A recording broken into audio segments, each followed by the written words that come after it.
here with Adam Lowe, who's the Chief Product Officer at Arculus. Adam, welcome to the show. Thank you for having me. Great.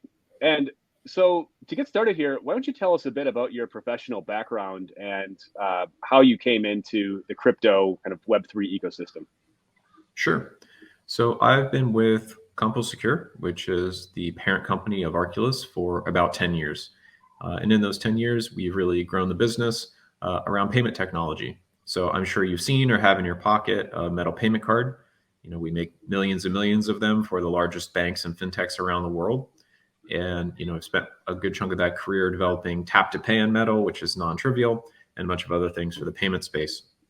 What's really important is people may not realize every time you tap that card or dip that card, you're doing a cryptographic transaction. And it occurred to me that we could do a lot more with cards, and everybody already has them in their pockets. So we added two types of keys to cards. So one is what people will often refer to as a YubiKey. So everybody has maybe seen or used a YubiKey, where it's still elliptic curve tech, and it allows you to safely and securely log into websites, right? So whether that be your favorite bank or Instagram or Facebook or exchanges like Coinbase, you can log in with a cryptographic key instead of a username and password. And as we all know, usernames and passwords are shared secrets, and anyone that's shared a secret, that's a problem. The other, and we'll talk about this, I'm sure, a lot, is our full hardware wallet, where we've taken kind of every sort of cryptography you can think of, put it on the smart card, and now we can do full hardware wallet, key generation, and signing for your favorite blockchain. So a little more, just a little more on me. Prior to that, I was in defense, and that's really what allowed me to kind of get a deep appreciation for cryptography and proper key management, key handling, and just how to keep people safe.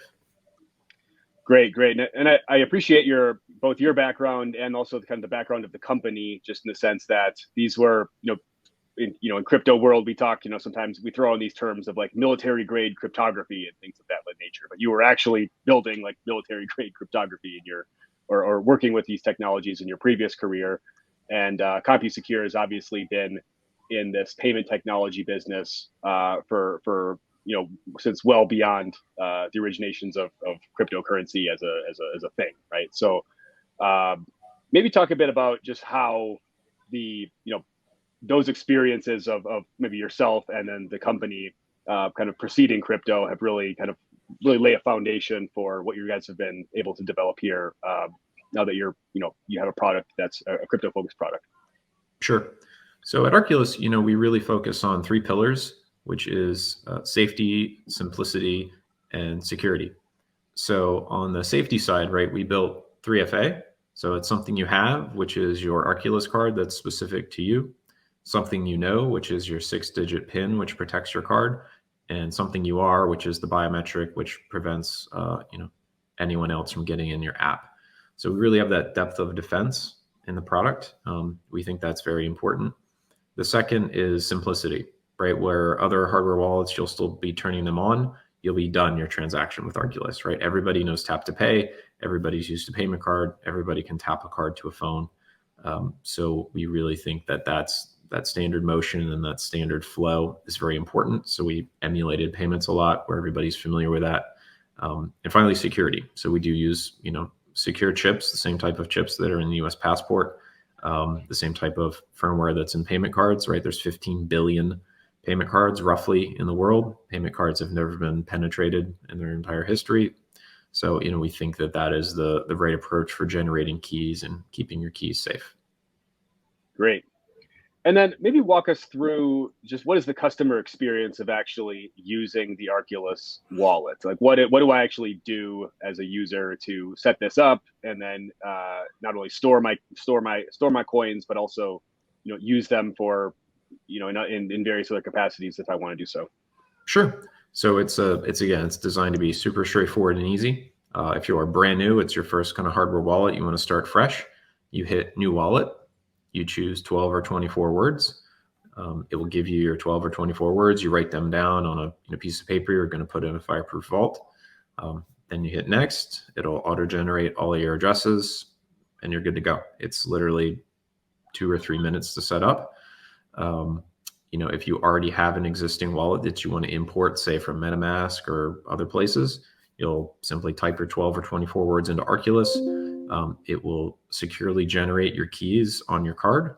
It'll ask you to tap the card to the phone, set your PIN, and again, you're fully set up in 2 or 3 minutes. It'll pull down all of your balances from the blockchains. You'll see your addresses and balances, and again, you're ready to rock in just a couple minutes. Then, as far as making a transaction, if I want to either send crypto or if I want to stake my coins or something of that nature, how does that process look like?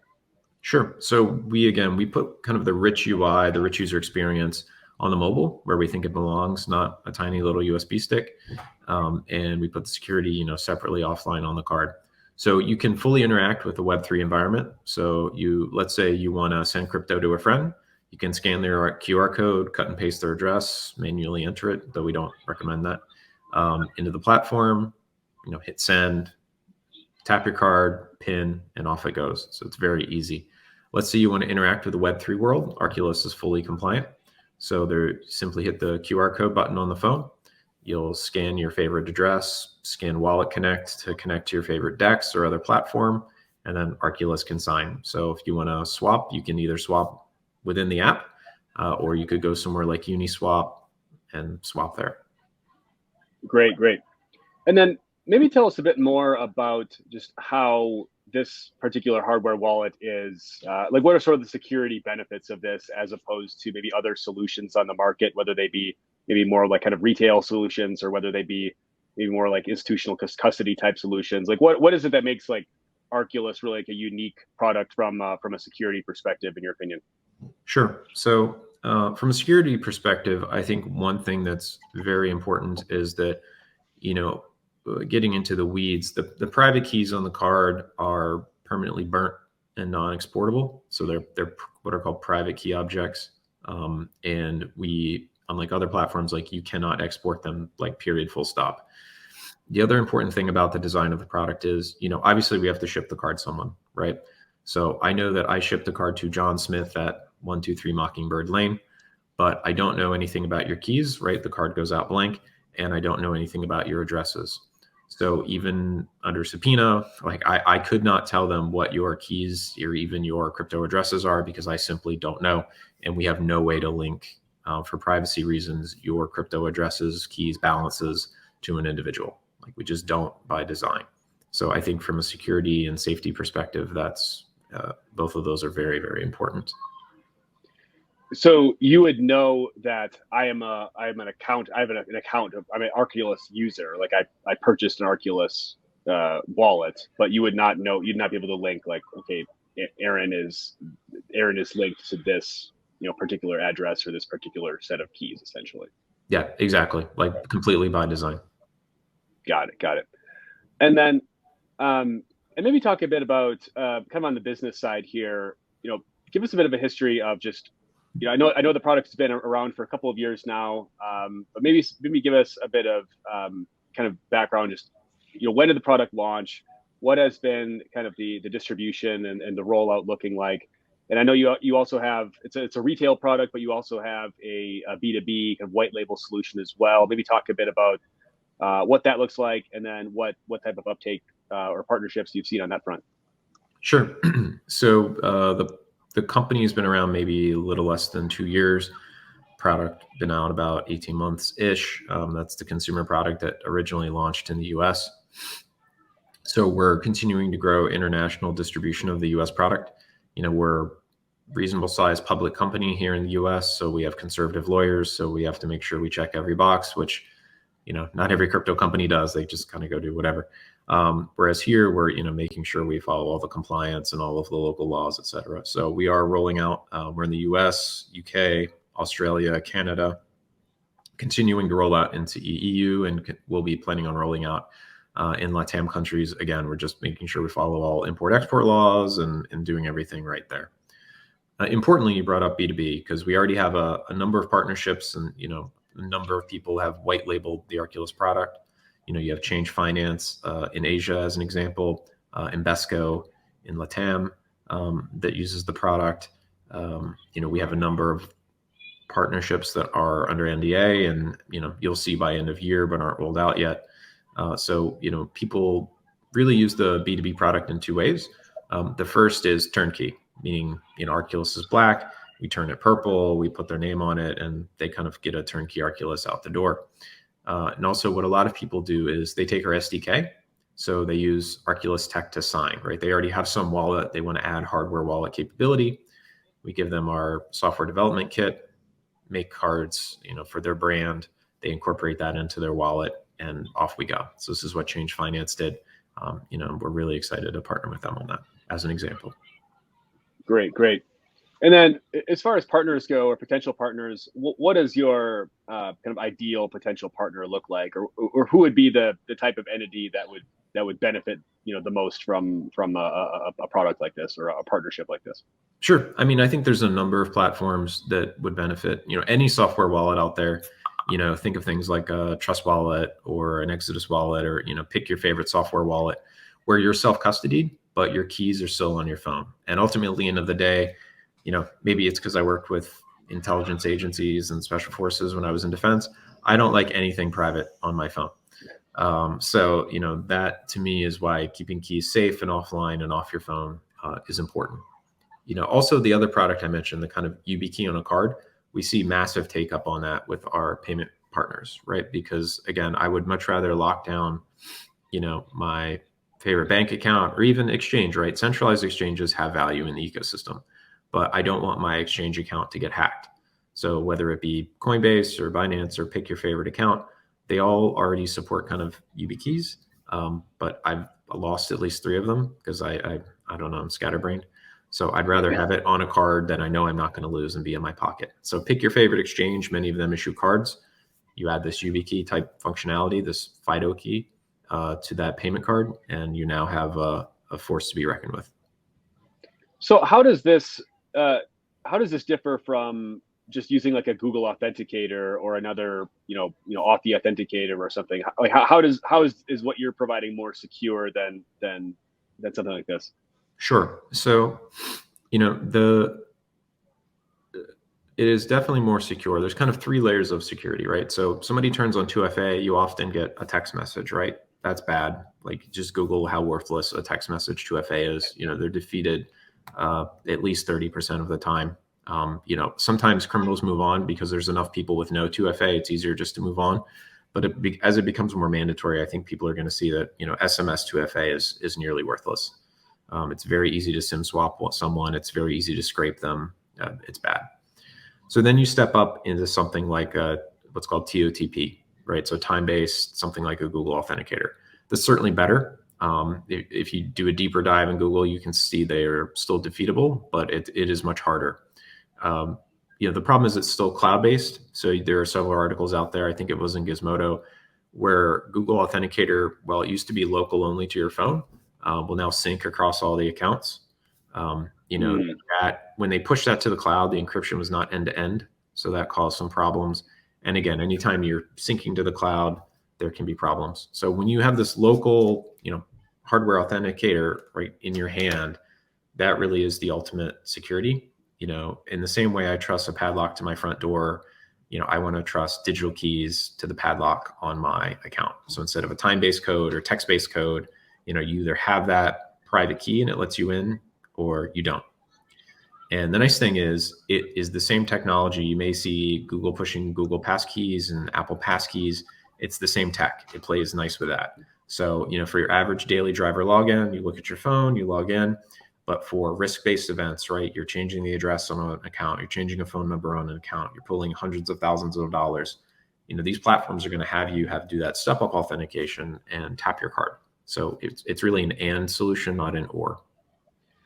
So what you've developed here is really part of a broader trend in the security world, where these types of kind of hardware-based, physical authentication is going to be kind of commonplace for any like major transaction or like modification of my personal account details or something like that. That's really kind of like the broader trend of where this is going. Like, you start off with like 2FA as the basic, and then authenticator, cloud-based authenticator apps, and then now we're really at the point where it's going to be this kind of physical authentication that's really kind of the gold standard. Absolutely. So the world, when Google and Microsoft and the other tech overlords decide we're going in a direction, and they have, that's where we're going, right? We're going passwordless. We are going to key-based systems, and it really can be seamless and easy. It used to be, CISOs only, like your IT guys really focused on this. And now these key-based technologies really are going to be part of your everyday life. And we think we've positioned Arculus well to support that kind of Web 2, I'm logging into Facebook, whatever, Web 2.5. It has blockchain elements, but it's still sort of centralized platform-based. The full Web 3, I'm fully self-custodied, I'm fully deterministic, right? Arculus can support all three of those, from Web 2 to Web 3 and everything in between, to be a security and hardware provider, and importantly, an easy to use and secure hardware provider. So that's where we're trying to position Arculus, and I think we've done a good job doing that, supporting banking all the way up to the latest and greatest Web3 blockchain. Got it. So dumb question here, but what happens if I lose my card? Sure. So Arculus is fully recoverable. So whether you have 12 or 24 words, you get a new Arculus card, you enter in your 12 or 24 words, the card will securely regenerate your keys, and you're good to go. Importantly, if you leave that card at a bar or beach or wherever, no one can use it, right? Because they don't know your PIN. And on 3 incorrect attempts, the card will wipe. And they also aren't synced to your phone. So if someone just downloads a new Arculus app, grabs your card from a bar and tap, the card's going to say, hey, do you want to wipe and create a new wallet or restore? It's not just going to work because it's not synced to that phone. So really, again, we built it with that depth of defense concept. Got it. So basically the attack surface is in the event of a card getting lost or stolen, or like the phone getting stolen, they obviously can't make any transactions. Even if they know your PIN, they still can't make any transactions without the card, right? So they would need the phone, they would need the PIN, and they would need the card essentially to authorize any transaction. So like you're kind of, there's sort of 3 layers of security here essentially. Am I understanding that correctly? Yes. So exactly right. I can hand you my cell phone. I can hand you my card. You don't know my PIN and you don't look like me, so you can't biometric in. So they're really, even with literally my card and my phone, you still cannot transact on Arculus. Got it. And then maybe transitioning over into kind of the broader subject of custody and crypto right now. We've had, I think since we first met a couple months ago at Consensus, we've had a couple of flare-ups in the custody world here. First with Ledger, where there was an issue where they introduced a recovery service, right? An optional, but yet very controversial recovery service. And we also have had this what appears to be a pretty massive meltdown at Prime Trust, which is a regulated custodian out of Nevada, which a lot of crypto firms were using. And not trying to necessarily pour gasoline on a fire here, but I think these examples highlight just why this is such an important issue that we have to get right. And for me, I've been personally a bit frustrated by this, because it's like, guys, we're in 2023 now. Like, we've been at this for 10 years. Like, how come we can't get this basic stuff correct? So I would like to get your thoughts on just both of these issues. I mean, just kind of from your perspective, as maybe not even necessarily as a competitor, but more as a a security kind of cryptography guy, but also from how does the solution that you've built perhaps rectify some of these issues that we're seeing, or how are you guys approaching the situation that we've been seeing the last couple months? Sure. So I was actually on a self-custody and hardware wallet panel with the Ledger CEO at Bitcoin Miami when it kind of was all blowing up, and he took a lot of heat for that. So I think I actually the premise to securely store your 12 words, right, which is this holy grail kind of in the space, or 24 words, right, your recovery phrase of how to do that securely, is an extremely important mission. I think the way they've been about it was incorrect. So what they essentially did was, every piece of Ledger hardware out there, even though the service is optional, right, the opcode, the code to run that execution and make your private keys exportable, is there. And that is a security problem, right? Because any hacker will tell you if the code is there and I try hard enough, I can get it to run. You know, they may disagree with that, but that's a fundamental premise. So you don't take hardware devices and make it optionally have all those private keys exportable. Like, that's a problem. You know, if they really wanted to do the ledger recovery service product, they really should have thought about having an independent system to do that. So that's a problem. For people that want to deep dive, I really encourage you to go look at the Reddit thread around it. There's a lot of noise in there, but within that, you'll see Ledger co-founders commenting. You'll see other people commenting on the details of the product and what it does and doesn't do. And you can make informed decisions for yourself. So again, to your point, from a security architecture standpoint, you know, Arculus believes private keys are private and private keys are non-exportable. So you'll see all this noise about, you know, updating firmware and this and that. Like, Arculus does not update its firmware. When we had a Arculus V2, we gave our early adopters a brand new card, you know, took down the old inventory and put up new inventory for the product, because we don't believe in upgrading firmware in the field. We believe it's a safety risk, so we don't do it. And we believe that private keys, again, should be private and non-exportable. So it's a fundamental design difference versus that Ledger product where you're pulling apps on and off, et cetera. Right. And for those who may not have tracked this Ledger drama to the very end, how did this end up? Was there a resolution to this at all? Did Ledger walk back the upgrade, or is it still kind of like a buyer beware, do your own due diligence before you download this update type of situation? They walked it back a little bit and essentially paused it and have said they are going to open source as much as they can on it. But the core premise is still there. So there's a timeline, and I think it's a little up in the air as to exactly where they're going to end up. But they did pause/slow roll it. And that leads me to one of my next questions here, which is, it seems like Ledger kind of got in. I mean, again, I'm not trying to, you know, trash Ledger here. I'm just sort of speaking matter of factly here. But it seems like they've maybe have been caught in this situation where they're really trying to prioritize kind of utility and like new bells and whistles and things over just the fundamental security, right? And like, you know, they've evolved a lot since from being just like a little like USB stick where you store your crypto. They have there's a whole Ledger Live for staking. You can buy and sell. You can do all these different things. They support mountains of currencies, and you know, I've seen some of the kind of the cons, I guess, if I can say that word, of Arculus have been like, oh, they don't necessarily offer like the features that the Ledger wallet has. And I guess, well, depending on your perspective, that's either a feature or a bug, right?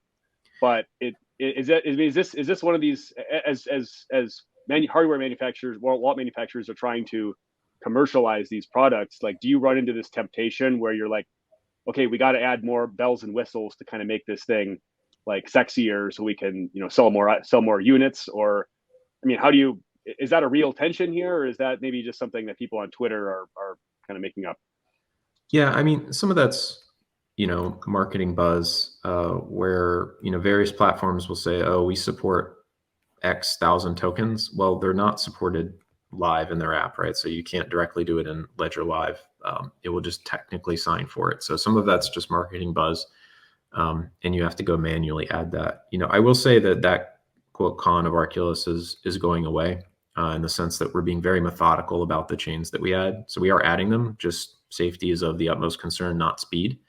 So, you know, in the last few months, we've added, I don't know how many chains, Cardano, Aptos, we're, you know, releasing Cardano staking very soon, Polkadot, you know, kind of you name your favorite chain, we're well over 95% of the market cap. So, you know, kind of that Arculus 1 to Arculus 2 I was speaking about, I think you could make that knock on Arculus kind of 1.0, whereas Bitcoin, ETH, and kind of and XRP, you know, some of the core chains in the space. But, you know, since then we've added almost every commercially relevant blockchain out there, and we're continuing to add features. So I think we're mostly caught up. But to answer your question, yeah, I do think there's that temptation for Ledger, and, you know, they've done a lot of capital raises, right? And I think there's that temptation to get recurring revenue on one of these service type features, and that certainly is a pressure in the space to find additional ways to monetize besides a one-time hardware sale.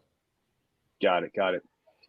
And I want to get your thoughts on the Prime Trust, this sort of meltdown that we've seen the last couple of weeks as well. Obviously, they're not, this is, I mean, what you guys are offering is a much different product than what Prime Trust is offering, where it's much more of an institutional custodian that a lot of the, kind of the recognizable brand names in the industry use. I think most notably, the Swan Bitcoin guys who had a bit of egg on their face after some of this, but I mean, there's a bunch of other folks that have been using these guys as well. And again, not trying to pour gasoline on the fire here, but I think I was hoping you could maybe walk us through like what's been happening there, like what do we know, and like what are the lessons that we need to be learning from this, or what are the lessons that you're trying to really kind of learn from this experience? Yeah, I mean, Prime Trust is a qualified custodian, institutional custodian, so it's in a very different space than Arculus. We're not a qualified custodian, and we're not in that institutional space. Now, I will say Arculus is certainly institutional grade hardware, and we'd be happy to provide them to people that want to do that, but we are not going to be a service provider. We don't have Arculus institutional. Right. That said, I think the most important thing someone can do when looking at an institutional custodian is do their own diligence. So, there's a lot of temptation in the space to go quick and look at a couple stickers and move on.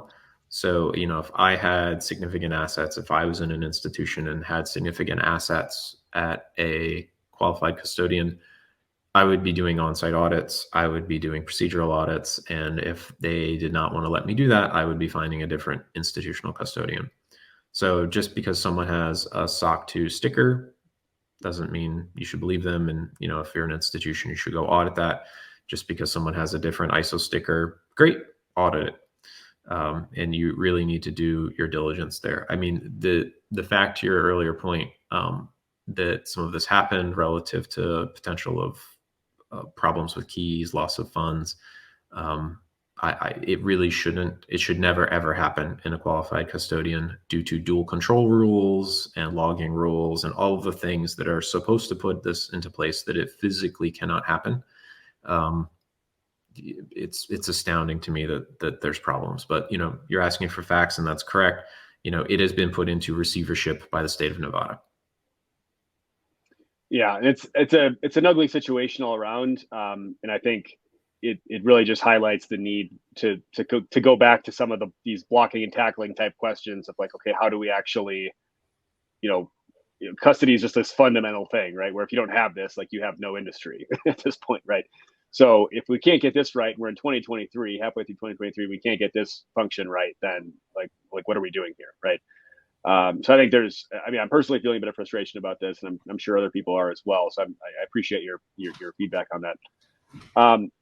And maybe just switching gears here, the last question for you would be kind of on this question of just, market diversification. We've been seeing, the last, 6-12 months, just a lot of companies in the industry really trying to take a more of a geographically, diversified sort of approach, moving into new markets. Obviously, there's some movement in places in Asia, Hong Kong, Singapore, Japan. There's been some enabling legislation in Europe, and now obviously Brazil and South America is on the map as well. You mentioned this a little bit earlier in your opening comments, but wanted to just get some more color from you on what is Arculus's strategy for kind of expanding into new markets and finding new customers in these new markets. Yeah, so we plan on pushing into new markets on both the B2B and B2C products. I would say especially with a focus on B2B partners, where we can greatly inject into a market more rapidly. The other advantage when you have a B2B partner in a space in a new market is they know that market better than you. So you're better able to affect change and penetrate that market. So I agree that crypto to some extent has pivoted, I don't want to say out of the US, but as a percentage of the space, right, you can see a lot more movement into places that are better defined and are less hostile, frankly. So in Asia, agree that Singapore, Hong Kong, Japan are places to watch. We already have some partners in Singapore. We have some partners that aren't announced yet in Japan that we're continuing to partner with and grow the business there. In Latin America, I mentioned Invesco, who does some work with Abra. So we're doing work with them, and we see that space very much continuing to grow. We're working with people like Visa to help kind of grow that market. And I think you have to look at each market independently. So in places like Latin America, crypto is much more day-to-day transactional. You can actually go to a grocery store and buy things with it. You can't say that in most of the world. So we are framing the product appropriate for the market. So we're looking at how do we bring transactional products to Latin America? In Asia, in Japan and some other markets, it's more collectibles based and token gating, and it's still everyday life, but it's a little less transactional. It's more about interacting with an ecosystem. So we're partnering with B2B spaces in Asia around that. In Europe, it's still more a bit of a investment class. So we're doing work there. So Arculus can support all those things, but in terms of building and supporting the product and promoting the product in each region, I think you have to look at what that region wants and needs. Great. Well, Adam Lowe, thank you so much for joining us today. I appreciate your time. And I'll give you the last word here if there's anything else you want to add. And then if folks want to get in touch with you, what's the best way to find you? Sure. So I'm easy to find. So Adam Lowe on LinkedIn, if you personally want me. I encourage everyone to go look at Arculus. So all of our socials are at This Is Arculus, and you can find Arculus at getarculus.com. So for a last thought, crypto doesn't have to be hard. Crypto should be a daily part of your life. And we think Arculus can help you do that. So again, Arculus is safe, simple, secure. Whether you're investing in crypto assets, want to have some self-sovereignty around your identity, or rather you just want to have an asset that you think is a hedge against inflation, we encourage you to do your own diligence. Then once you get some assets, keep it on something like Arculus. Your keys, your crypto. Great. Well, thanks so much, Adam, for your time. And thanks, everyone, for listening.